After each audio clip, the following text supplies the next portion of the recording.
Assalamualaikum dan salam sejahtera. Hari ini saya ada sedikit konten yang saya nak share. Konten apa? Jom kita saksikan. Okey, di konten kali ini apa yang saya nak buat adalah saya nak tukar rocker cover ni, getah rocker cover ni. So inilah barang yang kita perlukan, bro, gigi dengan tool ni. Saya bersama Zabir macam biasa. Ini adalah segmen kubis. Kita repeat kesalahan yang lepas jangan dikenang. Kita cuba buat yang terbaik. Sebab apa saya nak tukar rocker cover? Sekejap kita tengok. Kalau korang perasan, saya punya rocker cover head ni dah berminyak-minyak, bermakna ianya dah leaking. So kita nak tukarlah dia punya rubber supaya ianya tak leaking lah. Tengok dalam video macam senang buat, tapi tak apa, kita cuba dulu. Hopefully mudah lah untuk kita tukar. Langkah yang pertama apa perlu kita buat adalah kita kena disconnect dia punya bateri. Okay bro, boleh disconnect dulu. Okay, letak jauh-jauh ke? Takut dia ni apa nama? Spark. Terspark. Okay, step yang kedua adalah kita kena buka dia punya hose ni. Nampak sangat tak tahu buat. Kita buka dua-dua, kiri dan kanan. Okey, ni dah longgar dah ni. Panas. Panas Step yang ketiga adalah kita kena remove dia punya sensor. Saya pun tak tahu. Remove lah. Macam mana nak remove? Pandai-pandai korang lah tarik.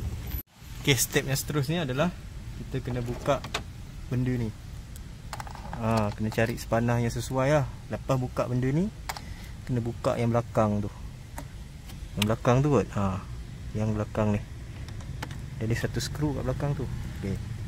Step yang seterusnya adalah kita keluarkan dia punya hose ni. Agak payah sikit lah nak keluarkan. Tak gerak lah.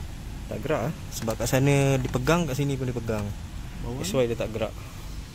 Maksudnya kita dah cabut kita punya hose. Lepas tu kita ada satu skru kat bawah tu. Lepas tu buka. Okey. Step yang seterusnya adalah kita kena tarik dia punya ni. Tarik bro. Tarik sikit. Tarik sampai terkeluar lah. Step yang seterusnya adalah kita perlu buka ni. Yang belah sini jangan belah sini, belah sini. Lepas tu kita buka sini. Lepas tu sini dah longgarkan. Itu saja. Ada lagi tak? Itu saja. Skru semua dah disconnect. Lepas tu kita boleh cabut lah. Okey, cabut tu. And then cabut tu. Okey, settle lah, cabut. Step yang seterusnya adalah kita perlu cabut belakang ni. Ni belakang ni kita perlu cabut. Macam mana nak cabut saya pun tak tahu. Cabut belakang ni. Lepas tu kita perlu cabut tepi ni. Tepi ni ada macam cabut tepi ni sampai tercabut lah. Itu saja. Okey, yang ini sebelum terlupa ada lagi satu kat belakang ni, ada satu skru belakang ni. Belakang ni tangan saya ni, dia ada skru jenis hack. So korang kena buka sekali sebab dia nak longgarkan dia punya ni. Weh, hati-hati jangan sampai terjatuh. Okey, next kita cabut dua ni. Hose ni. Hose ni kita cabut. Lepas tu kita disconnect ni. Perlu ke disconnect? Tengok nanti macam mana. Okey, ini susah nak cabut Struggle dia Zabir buat tadi. Saya dah putus asa dah. Walaupun kereta saya.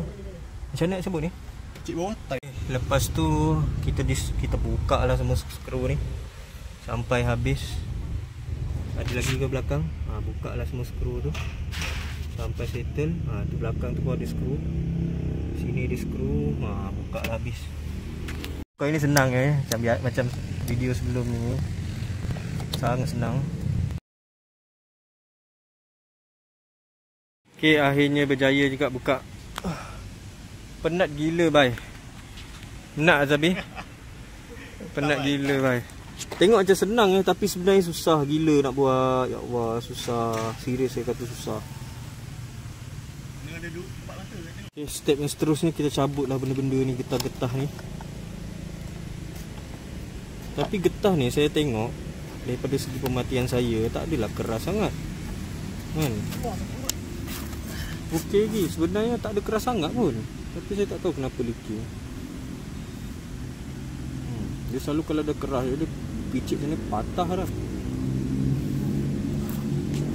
Okey, ini rocker cover apa nama? Rocker cover rubber, rocker cover originalnya. Kita nak pasang. Kita tengok Zabir pasang. Okey, Zabir memasang. Tekan-tekan saja.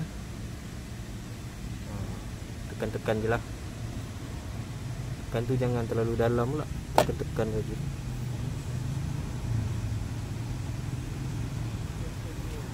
Okey, lepas tu kita cabut yang main ni, yang ini. Ini saya tak pasti kenapa dia letak gam. Memang perlu letak gam ke? Saya tak pastilah. Okey, Zabir nak mencabut. Kena buka tu kena behave ya. Jangan sampai terkopik. Terkopik memang akan leaking. Okey, dah buka dah yang tu. So kita nak masukkan yang baru pula. Okey. Yang ini korang kena lap-lap sikit lah. Tapi kalau baik lagi ada kertas pasir lagi baik. Nah, yang saya lap-lap je lah. Bagi ni. Tengok dia dah melebihi getah tu. Maknanya dia memang leaking area sini. Tahulah kenapa dia leaking. Timing chain masih tegang lagi lah. Nampak timing chain masih cantik lagi. So untuk jangka masa dekat ni tak perlu buat tukar timing chain. Okay, saya telah lap Zabir dengan kon dia. Kon ni berguna sebab benda ni dah bocor. Sekarang tiba masanya untuk kita pasang cover head. Double check ni. Double check. Kita QC sikit. Setakat ni memang okey. Dia tebal lah, dia tebal. Dia banyak terkeluar. Lebih baik dari sebelumnya. Ni saya tak tahu apa motif dia orang letak gam ni. Mungkin sebab kawasan ni senang leaking ke, saya tak pastilah. Enggak ke tak? Okey, cantik dah Zabir dah masuk kan. Zabir ni banyak tolong saya pasal kita ni buat sampai yang terpatah skru tu. 2x5 je bro. Okey, jom. Okey, settle lah kita punya projek. Alhamdulillah berjaya. Kecuali ada satu barang kita tercicil lah enjin. Tapi yang belah sana dia barang enjin kecil barang enjin spanner kecil Macam mana rupa spanner tadi? Dia macam ni lah. Macam tu. Benda tu terjatuh. Tapi tak jatuh bawah. Tak tahu ke mana perginya. Itu Zabir punya barang. Tapi nasib baik Zabir yang buat. Kalau saya yang buat tu bersalah juga. Itulah, harap-harap dia tak ada tertouching kat mana-mana enjin lah. Itu risau juga sebenarnya kan. Sebab kita dah try tepuk-tepuk dah, dia tak jatuh juga. So nak buat macam mana lagi kan. Okay. So itulah konten yang saya nak share untuk hari ni. So konten tu simple je, tapi nak buat agak struggle. Saya dengan Zabir ni buat, sebab Zabir ni dia lebih confident. Kalau nak buat benda-benda macam ni, saya ni tak confident langsung. So saya kena cari orang yang confident untuk membantu saya. So Zabir macam mana buat benda ni, renyah ke mudah? Renyah agak lah. Renyah, agak renyah lah sebenarnya. Dia tak semudah macam kau tengok dalam video tu. Dia agak renyah. Yang video tu dia dah buat 5 kali. Dalam video tu dah banyak kali buat. Kalau korang tengok video yang aku share ni pun, nampak je mudah, tapi sebenarnya memang renyah. Dia memang leceh. Dia banyak sangat skru yang terselit-selit. Dan ada satu spanner kecil tu terjatuh dalam enjin, terselit mana tak jumpa, tak jatuh bawah. Bukan main payah lagi. Kira nak buat apa nama, nak buat tukar cover head ni. Tapi korang boleh cuba ikut je step yang kita orang buat. Memang menjadi lah. Memang insyaAllah menjadi. Macam mana respon? Lagi satu, lepas korang tukar cover head ni, korang punya respon kereta tu akan lebih cantik, lebih sedap. Apa yang aku rasa, respon kereta tu macam lebih jitu. Dia tak macam sebelum ni. Sebelum ni dia respon tu okey, cuma dia rasa macam lemau sikit. Tak tahu, mungkin sebab cover head tu bocor, dia boleh menyebabkan performance korang drop ke. Tu tak pasti. Pressure. mungkin pressure engine dia agak tak berapa nak jitu lah. Yelah macam korang tiup belon lah. Korang tiup belon, kalau belon tu bocor, susah, korang akan struggle lah nak tiup bagi belon tu besar. Kalau belon tu tak bocor, korang akan nak tiup tu jitu, senang je besar. Dia macam tu lah perumpamaan dia. Okay, so itu saja perkongsian daripada aku dengan Zabir ni. So kalau korang nak buat tukar carburetor ni, korang boleh buat sendiri. Dia renyah tapi boleh buat lah. Tak adalah sampai renyah tu sampai korang tak boleh buat. Kira kalau korang ada ilmu pegang sepanah tu, korang boleh cuba nak buat. Tapi kalau korang jenis yang cepat putus asa, aku recommend korang hantar bengkel je lah.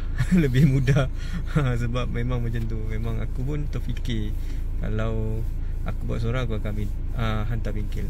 Okay, apa pun terima kasih dekat Zabir sebab tolong aku untuk buat konten kali ni. So terima kasih sebab menonton. Kita jumpa di lain hari, di lain waktu. Assalamualaikum.